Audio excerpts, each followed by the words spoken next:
There's a funny thing about this theory that it happens. You can notice it again and again, that it somehow resonates in very early uh, in, iterations of our culture. Like, for example, I mentioned it before that you can see similarities between it and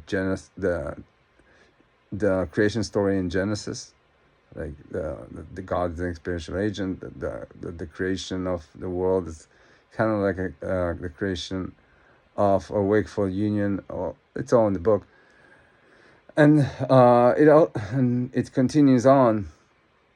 If you think about, for example, before we knew that the Earth revolved around the sun, we assumed that it's the opposite. We assume that all the stars revolve around the Earth, and now we know that that's not a good way of thinking about our reality, because we know so much about astrophysics and all that. Uh, but the funny thing is that it's not exactly the, it's not that I'm not arguing against science on this. Like, of course I don't. But there's a complex process that I named metatemporal evolution that makes all this that turns it on its head. So, in a reality when experience is fundamental, you start from a reality where all the laws of nature don't exist. Well, reality just comes into being to satisfy experience. And it is the constraints that experiential agents put on each other, on themselves, that eventually make the laws of nature manifest. And they don't need to be, they don't need to manifest prior. And when they manifest, they generate the past, they create a universe that is coherent with them.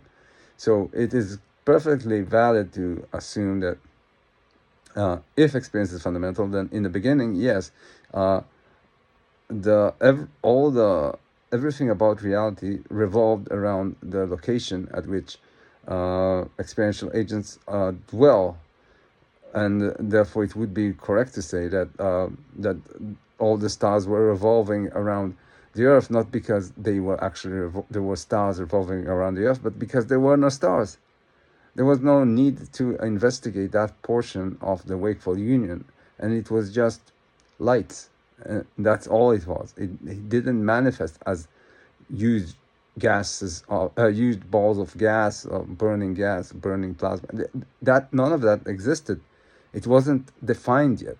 It was only through science and through the formulation of the laws that govern the wakeful union that these light bulbs in the sky became stars, became galaxy, became all that stuff. Now, that sounds like, okay, I mean, this is how it would work, say, in a dream. In a dream, that what I just argued wouldn't sound so primitive, or would sound so wrong, because you don't assume that the world in a dream actually exists. So, it manifesting as revolving around the dreamer seems perfectly plausible. So it's not that crazy. But then there is a more interesting way of looking at it and seeing that it's actually is the case still.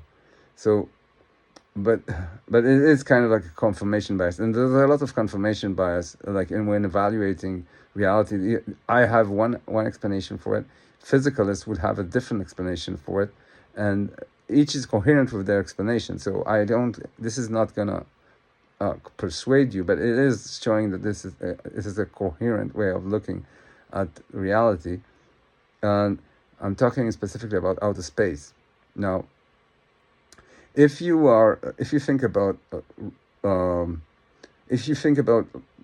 a physicalist perspective, everything looks very tiny. Like the Earth looks like insignificant. Your life is you're tiny. You're nothing compared to the vastness of the universe and all that stuff. If you are assuming that experience is fundamental, then you assume the opposite. You assume that everything began from experiential agents like you, and the world is the world as you perceive it is just a concoction the body produces for you to satisfy you. So it makes the world more hospitable next to you because it doesn't need to care about what happens far away from you because you're not there. Because the body doesn't produce a world for just for kicks. It produces the world so that experiential agents would perceive it and thereby mobilize the body, thereby making the body persist. So it's either that or the body doesn't persist and the world that it produces doesn't persist. So what happens?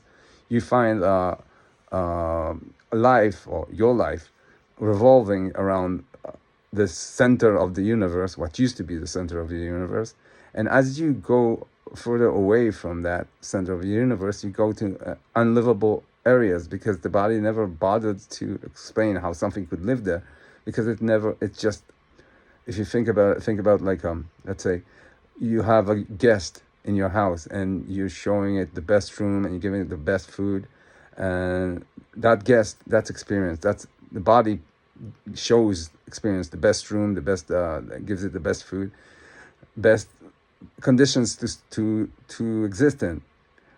And if you go far away from it, then the body doesn't care. That's the backyard that is could be unlivable, but the body doesn't care because you're not supposed to be there.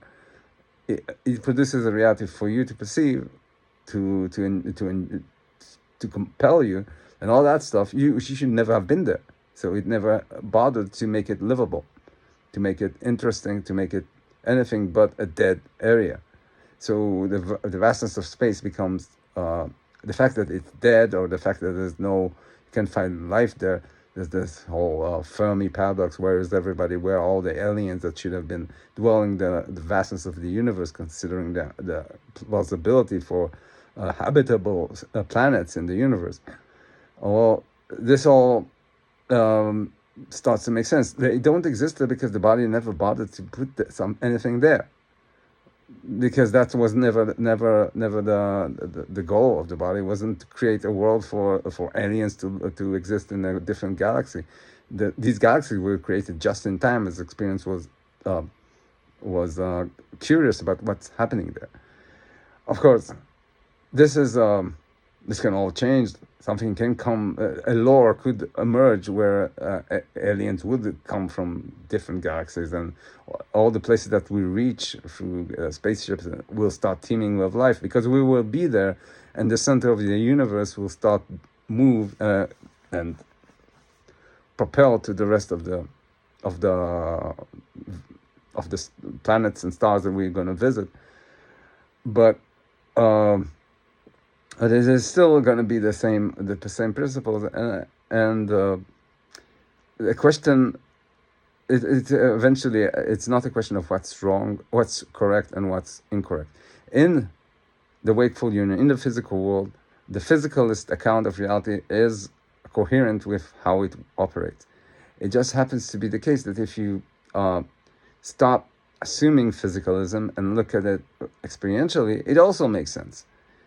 It's simply that you don't assume that the things that the history as it manifests in the wakeful physical world is that important.